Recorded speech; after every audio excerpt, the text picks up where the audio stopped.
पिछले कई दिनों से लगातार जिस प्रकार इंडियन मार्केट में सेल ऑफ है और लोग अपना माल बेच रहे हैं, उसके पीछे के कारण और अगर आपके पास कोई इन्वेस्टमेंट है या आपका पोर्टफोलियो है, उस पोर्टफोलियो को आप इस सेल ऑफ में किस तरह से बचा सकते हैं, उसके बारे में इस वीडियो में बात करेंगे। इंडियन मार्केट में इस डाउनफॉल के 2-3 मुख्य कारण हैं, जैसे कि पहला कि फॉरेन इन्वेस्टर इंडियन मार्केट में पिछले 2-3 महीनों से लगातार अपनी पोजीशन को सेल कर रहे हैं। पिछले 3 महीनों में लगातार फॉरेन इन्वेस्टर ने 85,000 करोड़ के अपने स्टॉक या अपनी पोजीशन को बेचा है।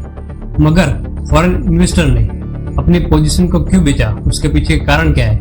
उसके पीछे कारण है कि फॉरेन इन्वेस्टर को हमारे इंडिया में अब ज़्यादा कोई जीडीपी में ग्रोथ नहीं है, हमारे इंडिया में बिजनेस में भी प्रॉफिट में डाउन चल रहा है बिजनेस। और जब भी फॉरेन इन्वेस्टर को किसी भी देश में ग्रोथ की पोटेंशियल कम दिखती है, तब फॉरेन इन्वेस्टर अपना पैसा निकाल कर किसी दूसरे देश में लगाते हैं, क्योंकि उनका काम है अपने पैसे से प्रॉफिट कमाना। अगर वो नहीं देखते कि कौन सा देश किस प्रकार है, दुनिया में जो भी देश ज्यादा उनको प्रॉफिट करके देगा वो वहीं पर अपना पैसा लगाएंगे।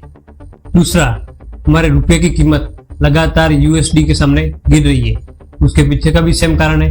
हमारे इंडिया में बिजनेस में ग्रोथ नहीं है, जीडीपी डाउन चल रही है हमारे इंडिया की, इसलिए इन सभी कारणों से हमारा निफ्टी, सेंसेक्स और हमारे सारे स्टॉक लगातार डाउन चल रहे हैं। अगर आपके पास कोई पोर्टफोलियो है या अगर आपके पास कोई इन्वेस्टमेंट है, उसको आप किस तरह से बचा सकते हैं कि अगर आपके पास मान लो लाख रुपए का इन्वेस्टमेंट है, तो आप निफ्टी का मंथली कोई भी पुट ऑप्शन ले लीजिए।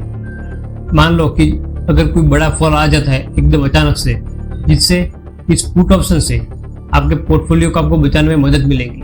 अगर आपको सेंसेक्स में पोजीशन लेनी है, सेंसेक्स में ले लीजिए, मगर ऑप्शन से अपने पोर्टफोलियो को हेज जरूर कीजिए, क्योंकि हेजिंग से आप अपने इन्वेस्टमेंट को बचा सकते हैं। तो ओवरनाइट किस प्रकार का मोमेंटम आता है वो किसी को आइडिया नहीं है, आने वाले समय में किस प्रकार निफ्टी मोमेंटम देगी।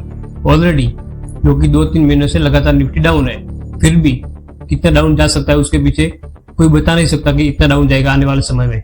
इससे अच्छा है आप अपने इन्वेस्टमेंट को बचाने के लिए अपने पोजीशन को हेज कर दीजिए ऑप्शन के साथ, या अगर आपको कोई दूसरी टेक्निक पता है तो उनके साथ, कि आप क्रिप्टो के साथ हेज कर सकते हैं, करेंसी के साथ आप हेज कर सकते हैं, या किसी भी और कमोडिटी के साथ आप हेज कर सकते हैं। किसी भी और एसेट के साथ अपने पोर्टफोलियो को हेज करिए, जिससे मान लो कि कोई बड़ा फॉल अचानक आ जाता है तो भी आप अपने पोर्टफोलियो को बचा सके। इस तरह की जानकारी के लिए हमें हमारे YouTube चैनल पर जरूर फॉलो करिए।